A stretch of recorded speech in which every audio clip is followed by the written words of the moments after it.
Hi, I'm Sean with Sean's Outdoor Adventures, and this video is on making a mineral location.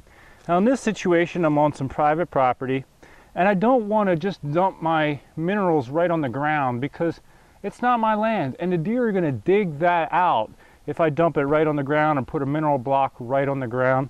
So what I've done here is I found a well-used trail that comes through right here, and this old dead tree. I have a little axe. What I'm going to do is cut a trough out of this tree and dump my mineral inside the tree. So what's going to end up happening is the deer are going to come by this trail that they typically use. They're going to stop and lick the minerals in the tree, and eventually those minerals are going to seep down into the decomposing wood here, and the deer will actually begin to nibble that wood as opposed to pawing and digging up the ground. Again, we as hunters need to really be respectful of the landowners.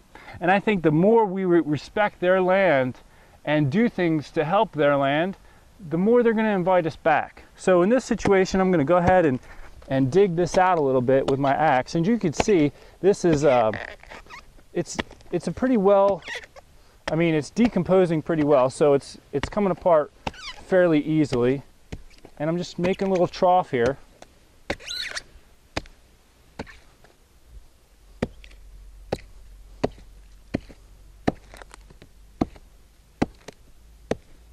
So as you can see, I have my trough dug out now. Now what I'm going to do is take my mineral and I'm just going to pour it right in the trough here.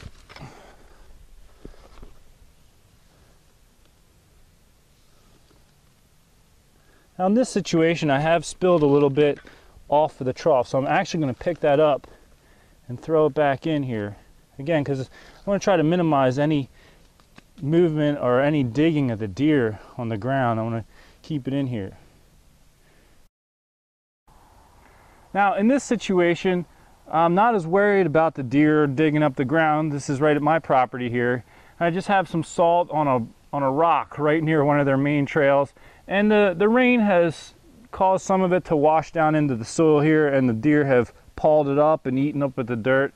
So keep this in mind when you're setting up a mineral station. The deer can cause some serious damage to the ground and really dig it up if you leave a mineral right on the ground. These do make great locations for tree stands and trail cameras, but one thing to keep in mind, especially depending on what state you're hunting in. I hunt in the state of Pennsylvania predominantly, and they do not allow any kind of baiting in Pennsylvania.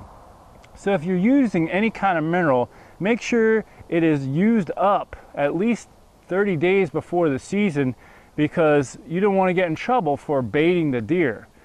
Keep all these things in mind when you're deciding to set up a mineral location and how you're going to use it and how it fits in with the rules and regulations. And some states may not even allow for these kind of mineral stations because of the different diseases that can be passed in the deer herd.